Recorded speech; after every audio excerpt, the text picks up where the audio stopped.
আমরা তুমি জাগ্রত জনতার সারা বিশ্বের আলহামদুলিল্লাহির রহমানির রহিম।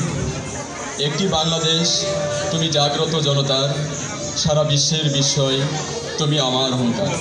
মহান স্বাধীনতার সুবর্ণ জয়ন্তী উপলক্ষে দিনাজপুর নবরবি কর্তৃক আয়োজিত আজকের এই আলোচনা ও সাংস্কৃতিক অনুষ্ঠানে উপস্থিত আছেন দিনাজপুর হাজী দানেশ বিজ্ঞান ও প্রযুক্তি বিশ্ববিদ্যালয়ের সাবেক চ্যান্সেলর রুহুল আমিন স্যার।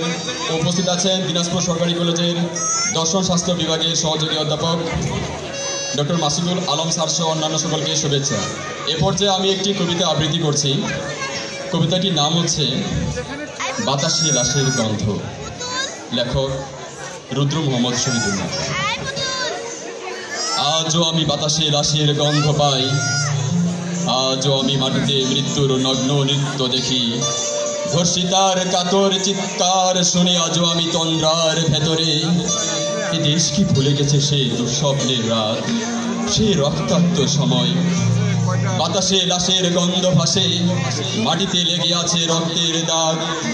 এই রক্ত মাখা মাটির ললাট ছুঁয়ে একদিন যারা বুক বেঁধেছিল, জীর্ণ জীবনের পুজে তারা খুঁজে নেয় নিষিদ্ধ আধার। আজ তারা আলোহীন খাঁচা ভালোবেসে জেগে থাকে রাত্রির গুহায়।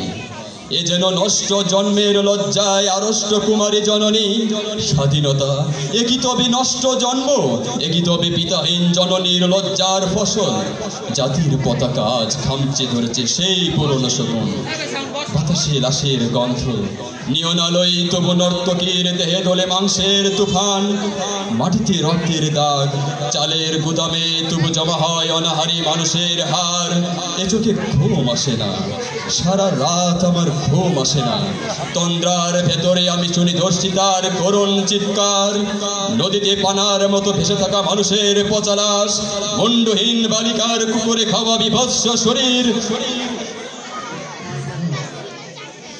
বালিকার কুকুরে খাওয়া বিভৎস শরীর ভেসে ওঠে চোখের ভেতরে।